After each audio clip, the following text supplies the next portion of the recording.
My name's Bernard Sullivan. I'm currently a postdoctoral researcher at Charles Sturt University.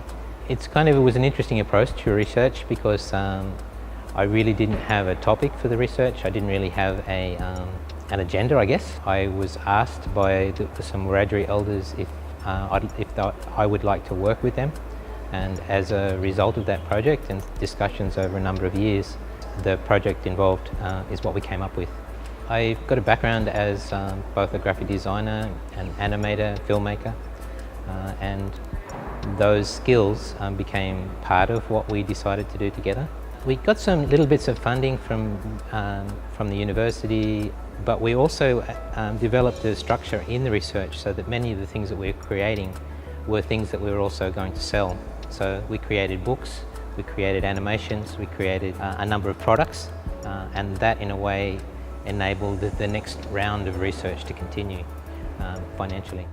This research was very much collaborative research, and my role in it was to support the aims and aspirations of a number of Aboriginal elders and what they wanted for themselves and their communities, and in order to leave a lasting legacy of their knowledge.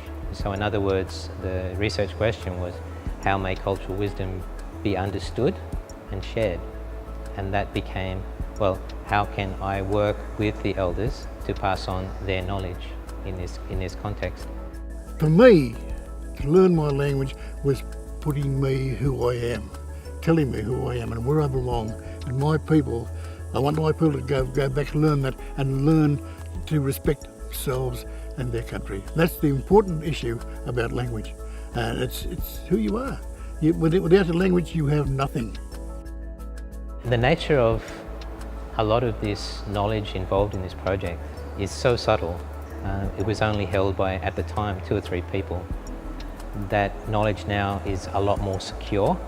Concepts like Yinyamara are much more secure now because there are a whole body of resources created through this research which have gone back to the community and enable elders to better articulate and speak to a broader audience about the values that are important to them. Yinyamara is absolutely relevant in your whole life. If you don't teach children to respect, what do you get? If you don't teach people, and you've got to start with the little bubbies. They have to grow up with it. They have to grow up with who they are. What are their values? Yinyamara gives you self-respect as much as it gives you respect for everything else.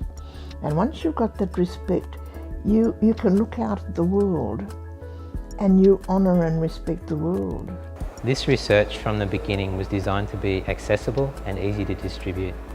Rather than being a dry academic paper, so much of it was in the form that was available, A, to the community involved in creating it, and B, to the wider community.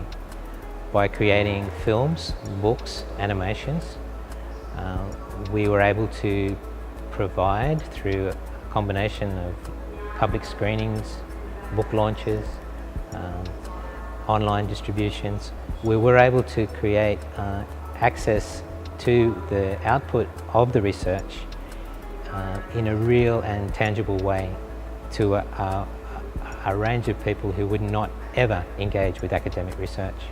The research has led to an ongoing collaboration between Burumba Biliko Bali and Charles Sturt University, working with the community, working with the elders to continue this work.